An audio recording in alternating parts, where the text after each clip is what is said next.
Skaistkalna tā ir rimtā Mēmeles upes zaļais zemgales līdzenums, miera un ticības vieta. Tā savu dzimto pusi raksturo paši skaistkalnieši. 19. gadsimta beigās ciemats uz divu guberņu robežas kļuva par tirdzniecības centru ar daudziem gada tirgiem. Populārākais no tiem bija Kanepenes tirgus, kas savas tradīcijas nav zaudējis arī mūsdienās. Un uz pagastu visu pagājušo nedēļu, es nezinu, neviens jau neuzskaitīja, bet zvani pienāca nepārtraukti.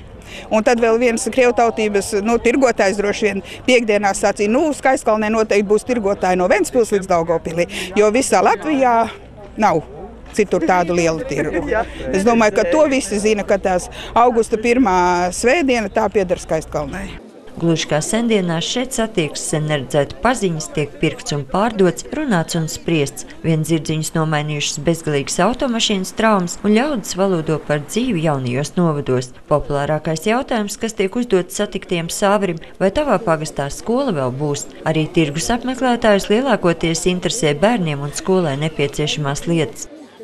Kā lai pasaka, vēl jau tikai sākam to darīt, līdz ar to neko īpaši lieku neiegādājamies, nevarētu teikt, ka dārgāks. Šodien vēl grūti ir spriest, mēs nesen esam ieradušies tikai stundu nepilnu atpakaļ. Cik stundas tad var pavadīt tādā tirgu? 4-5, cik laiks atļauj.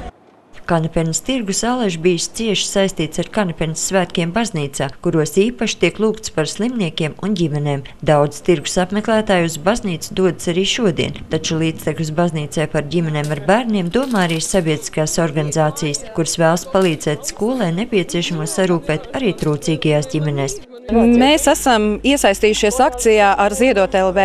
Mēs esam vecumnieku daudzbērnu ģimeņu biedrība Saulgrieze, un kopā ar vecumnieku novada domu mēs vācam ziedojumus 62 novada bērniem.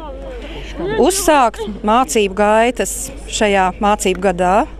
Šonedēļ skaistkalnieši atzīmēja savu pagasta 520. jubileju, taču viņi ir pārliecināti, ka senās tradīcijas, tostarp arī Kanepenes tirgus, tiks turpināts arī esot vecumnieku novadā.